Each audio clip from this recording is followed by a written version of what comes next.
আসসালামু আলাইকুম। কেমন আছেন সবাই? আজকের ভিডিওটা একটু অন্যরকম। আমি আমার এলাকা নিয়ে আজকে ঘুরে আপনাদের দেখানোর চেষ্টা চলুন যাওয়া যাক। আমরা যাচ্ছি আমাদের গ্রামের ঐতিহ্যবাহী ঈদগাহ এবং সাথে রয়েছে পুরাতন একটি বটগাছ। আমরা দেখব এবং আপনাদের দেখানোর চেষ্টা করব। ঈদগাহ যেতে হলে ভিতর রাস্তা দিয়েও যাওয়া যায়, কিন্তু আমরা মেন রোড দিয়ে যাচ্ছি, যেহেতু আমরা আপনাদের সমস্ত কিছু দেখানোর চেষ্টা করছি। রাস্তার দুই ধার দিয়ে সবুজে শ্যামলে ভরা গাছ এবং আকাশের ভিউটাও অনেক সুন্দর।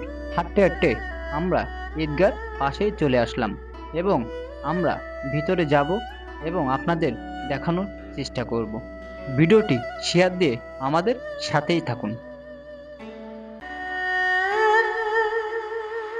আমি এখন বসে আছি আমাদের সেই ঐতিহ্যবাহী ঈদগাহ, যেখানে আমাদের এলাকার প্রাণপ্রিয় ধর্মীয় মুসলমান সবাই এই ঈদগাহে এসে নামাজ আদায় করেন। আজ আমি আপনাদের নিয়ে চলে এসেছি ইতিহাসের ছায়ায় বসে থাকা এক প্রাচীন সাক্ষীর কাছে।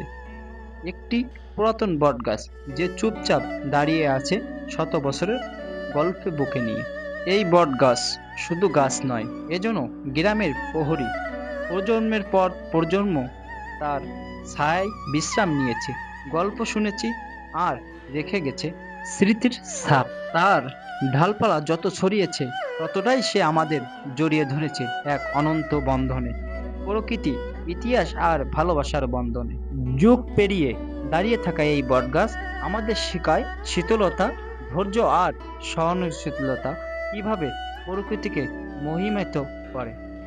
একটা গাছ কিভাবে সাক্ষী হতে পারে শত বছর ধরে, তা দেখতে হলে একদিন বটগাছের নিচে বসতে হয় নিঃশব্দে।